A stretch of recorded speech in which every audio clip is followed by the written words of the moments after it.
전국에 계신 횃불의 회원, 목회자 여러분, 그리고 해외에 계신 사역자, 선교사 여러분, 안녕하십니까?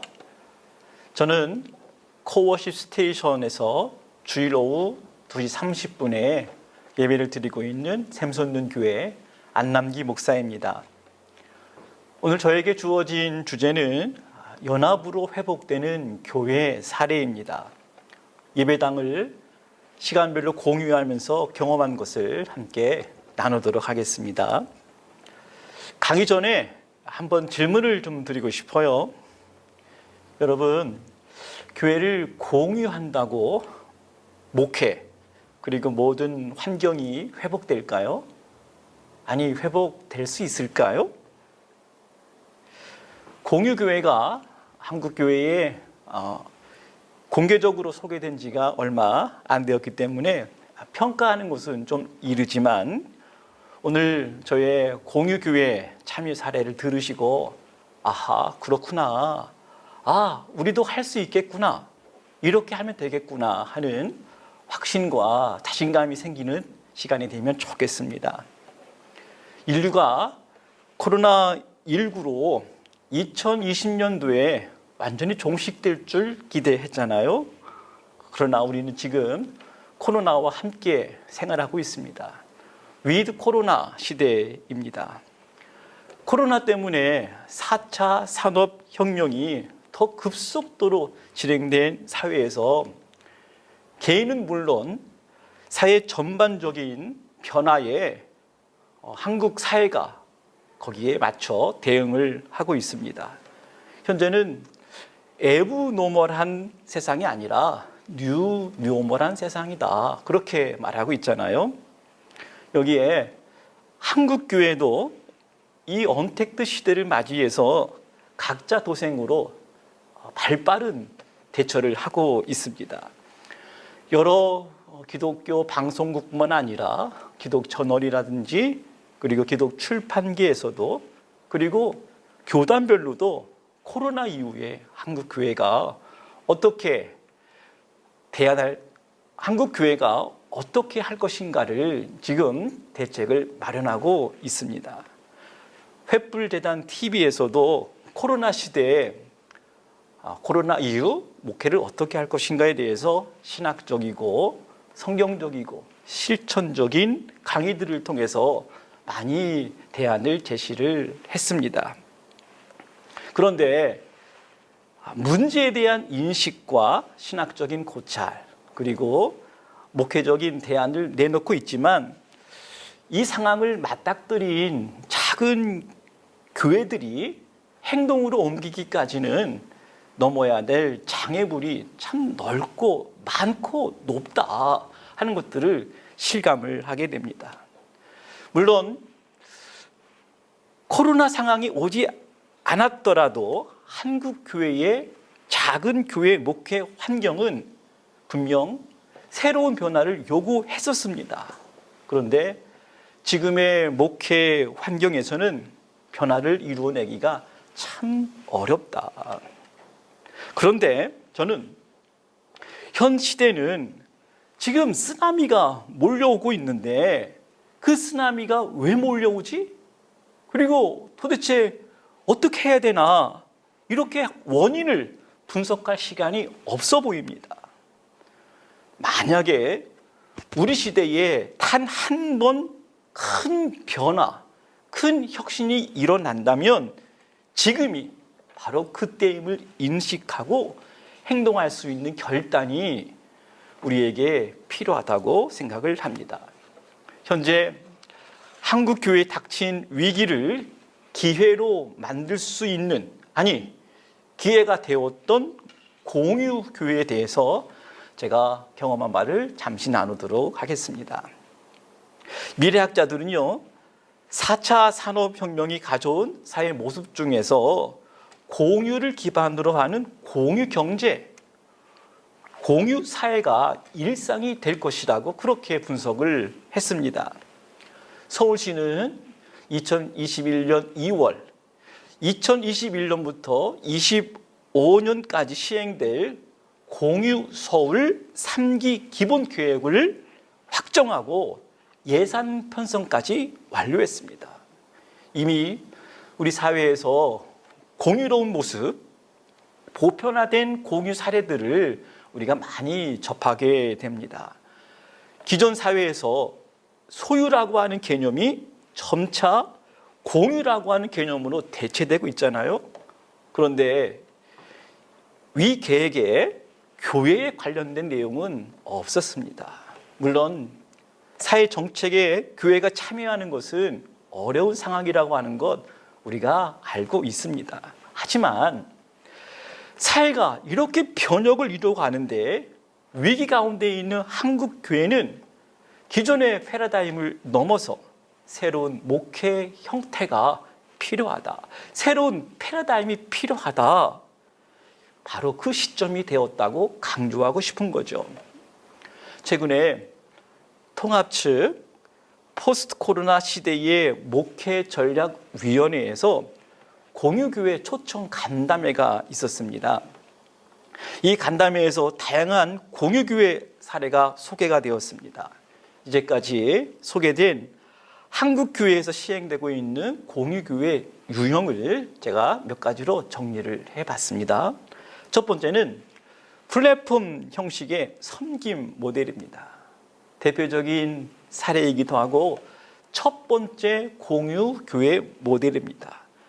코로나가 오기 전에 2019년 말에 공유교회 설립을 계획을 했는데 코로나로 인해서 어려워진 한국교회 상황 속에서 공유교회가 큰 이슈가 되었습니다. 기독 언론뿐만 아니라 일간지에서도 이 공유교회에 대한 기사를 기획해서 실기도 했습니다.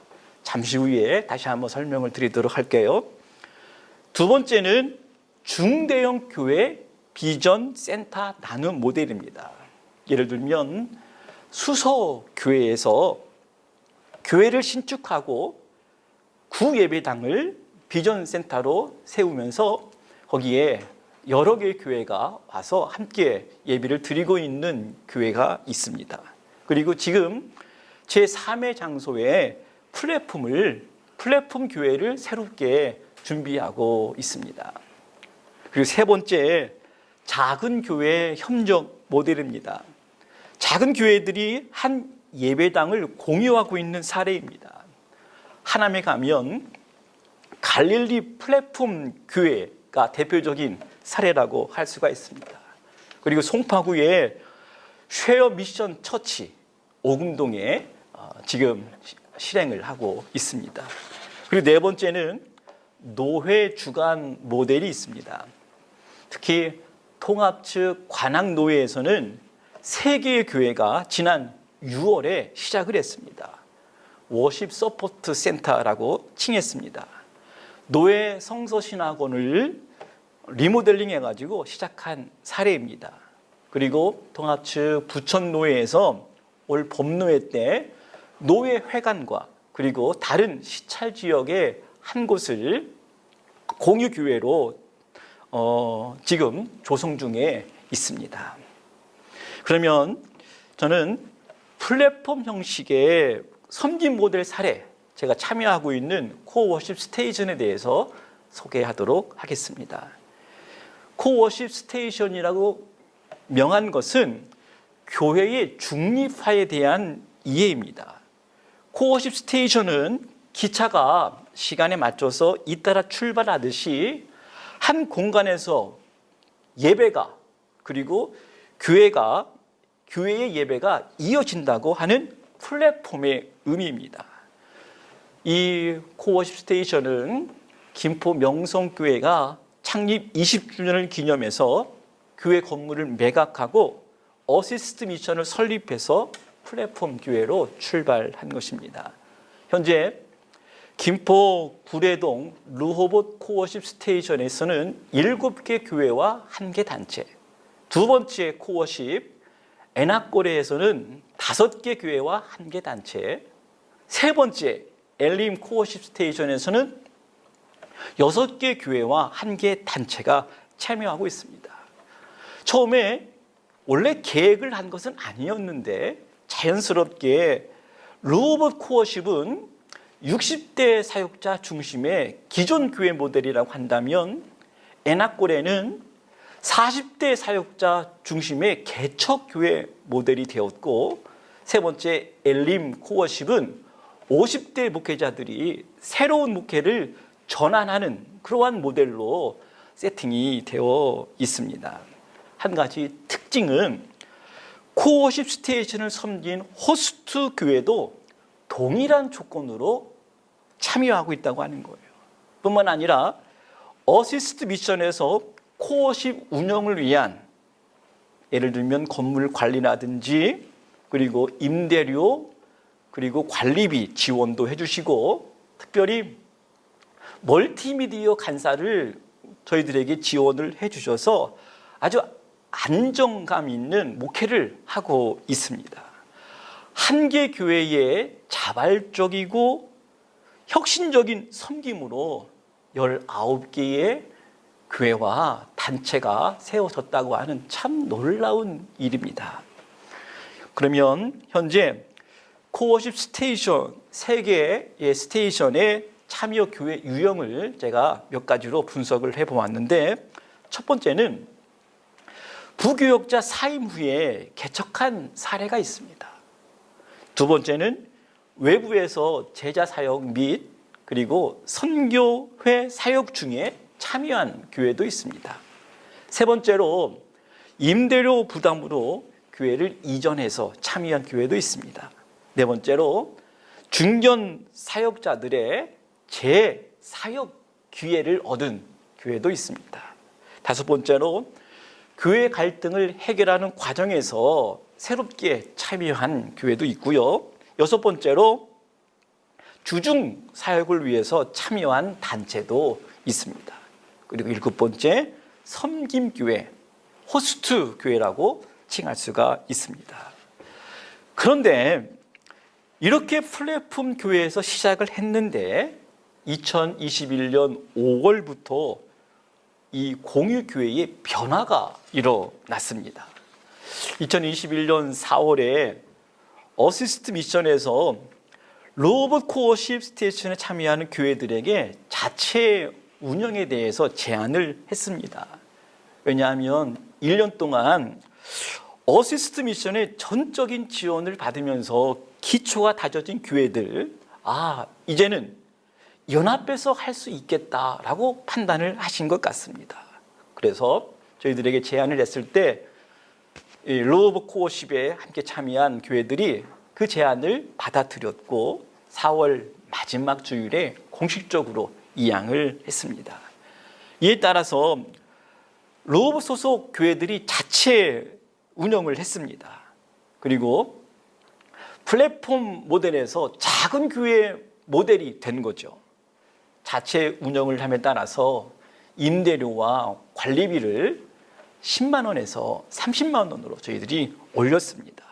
그리고 운영에 대해서 더 자주 모여서 연합해서 아주 좋은 사역의 열매가 나타나도록 최선을 다하고 있습니다. 그렇다면 제가 이 공유교회에 참여한 후에 몇 가지 느낀 것 함께 나누도록 하겠습니다. 첫 번째는요, 본질로서의 교회 공간, 참 중요하구나 하는 것들을 깨달았습니다. 코로나 이후에 한국 교회는 건물이 아니라 사람이다, 공동체다라는 말을 참 많이 했습니다. 그런데 한국 교회는 참 어려웠던 시기에 교회를 건축하면서 교회의 부흥과 성장이 일어났다고 하는 것 우리가 부인할 수가 없잖아요. 제가 개척을 시작했을 때 참 여러 가지 고민 중에 하나가 예배를 드리는 장소였습니다. 가정에서 시작해야 되나? 아니면 카페나 학원을 빌려야 되나? 개척을 준비하는 사람들에게 현실적으로 직면한 과제입니다. 더욱이 상가를 임대한 작은 교회들은 우리가 이미 경험했듯이 코로나 이후에 재정적으로 더 어려워진 상태가 되었습니다. 그런데 이런 상황에서도 지금도 개척교회 작은 교회들이 지금 세워지고 있잖아요. 이 작은 교회들을 폐쇄시킬 수는 없지 않습니까? 여러분들은 어떻게 생각하십니까? 저는 지난 한 해 동안 공유교회가 다수의 교회들이 예배를 드리는 공간이지만 오히려 예배 공간에 대한 중요성을 인식할 수가 있었습니다. 교회라고 하는 공간은 단지 물리적인 건축물을 넘어서 육신을 입고 지금 세상 한가운데 있는 그리스도의 몸을 의미합니다. 예배당의 기능을 잘 살린, 잘 갖추어진 공간 안에서의 예배를 통해서 교회의 본질적 속성을 경험할 수 있다는 것입니다. 저는 지난 학기에 코로나 시대의 목회 리부트, 교회 공간을 리부트하라 하는 이윤석 교수님이 강의한 것을 보았습니다. 교수님께서 팬데믹 시대를 저항할 수 있는 유일한 출구는 고딕 형식의 십자가 탑이 있는 거대한 외형 건물이 아니라 작지만 단순하고 위생적이고 따뜻하고 자연 친화적이고 어머니 품과 같은 모성적 건축이 있는 공간이다 하는 이 강의에 제가 전적으로 동의를 했습니다. 왜냐하면 제가 그것을 경험했기 때문에 그렇습니다. 제가 참여하고 있는 60평의 작은 공간이지만 이 코워십은 그 공간 안에 들어오면 숨을 쉴 수 있을 것 같아요.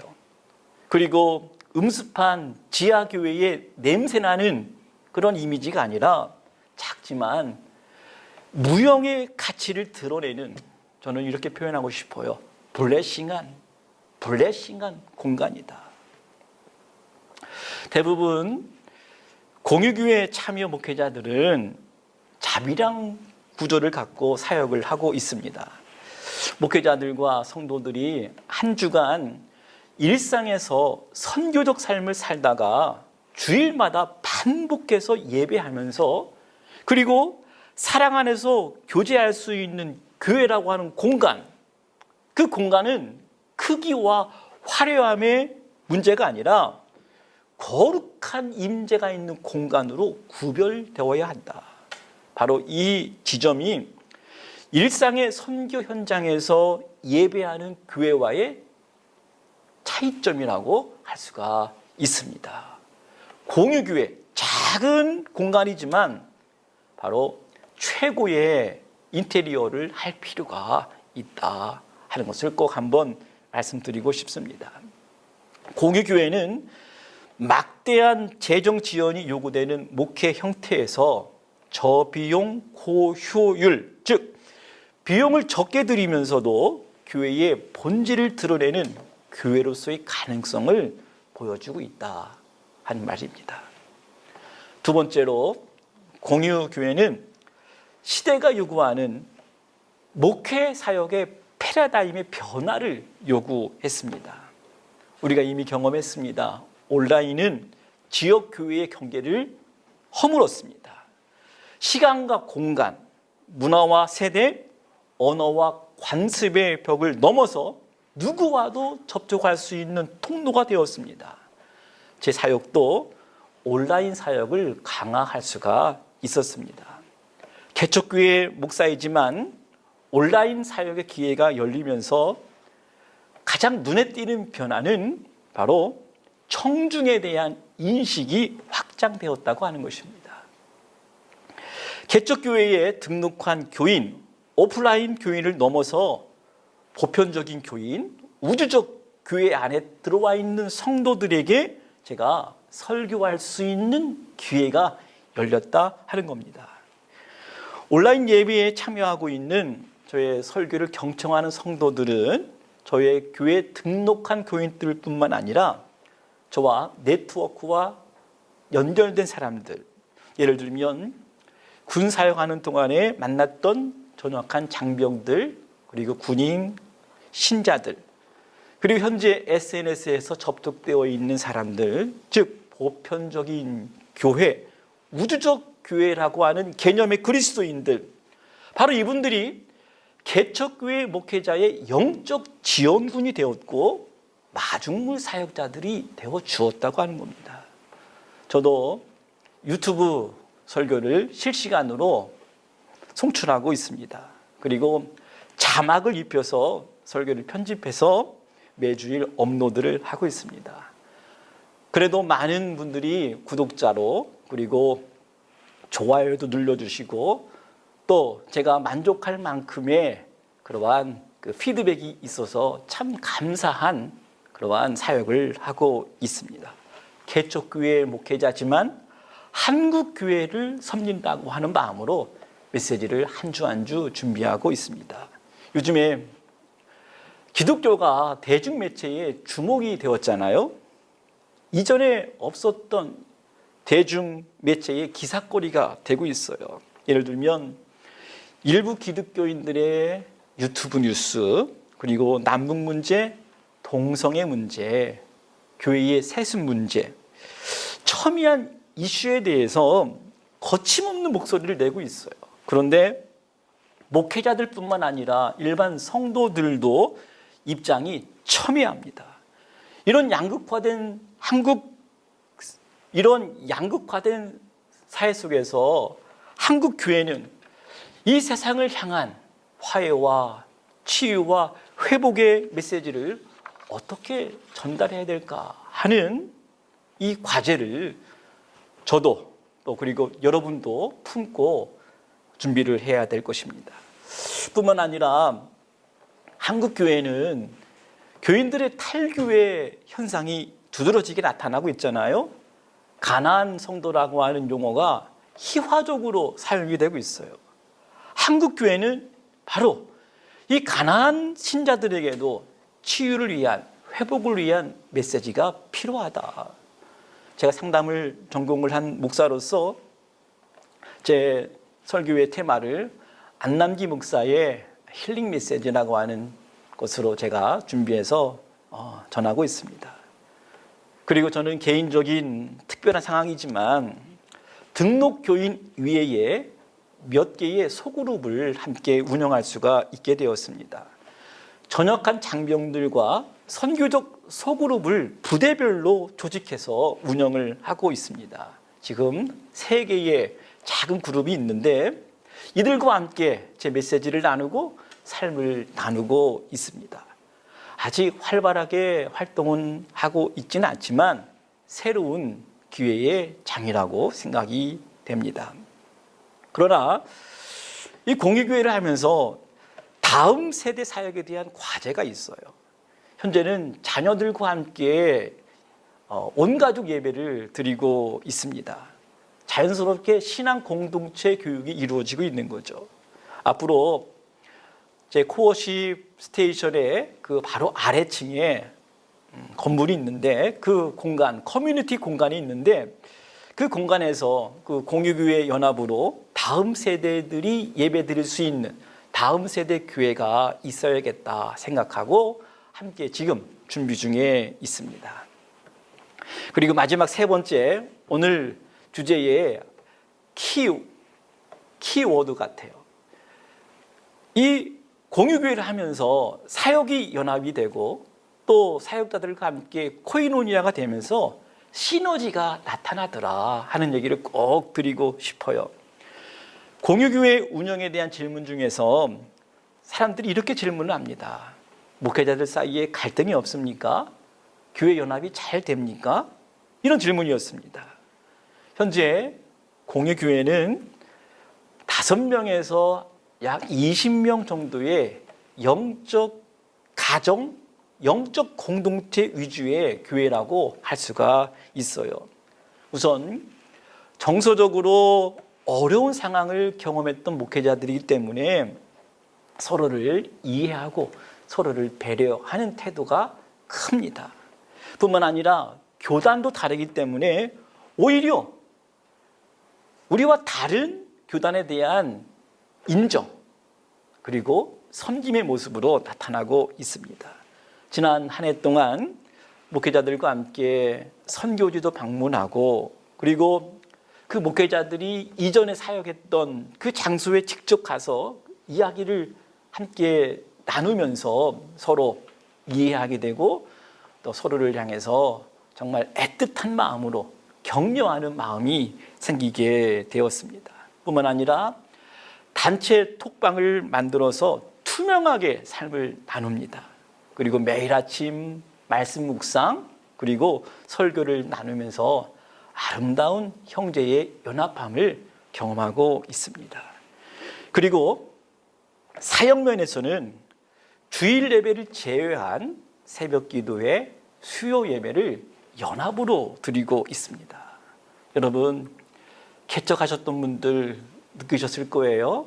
단독 개척 초기에 설교를 들어줄 사람이 없어서 참 고독했던 시간들이 있었잖아요. 지금 저희들에게는 그러한 고독감이 없어요.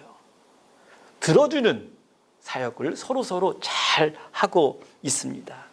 뿐만 아니라 주일 저녁에 드리는 교회는요, 목사님께서 찬양의 은사가 있으셔서 아예 처음부터 교회 세팅을 우리 교회는 찬양으로 예배를 드리겠다 그렇게 생각하고 지금도 진행을 하고 있는데, 나머지 교회들이 저녁 예배를 7시 교회에 참여하면서 정말 저녁에 아주 충만한 찬양으로 역사하신 하나님을 또 만날 수가 있게 되었습니다.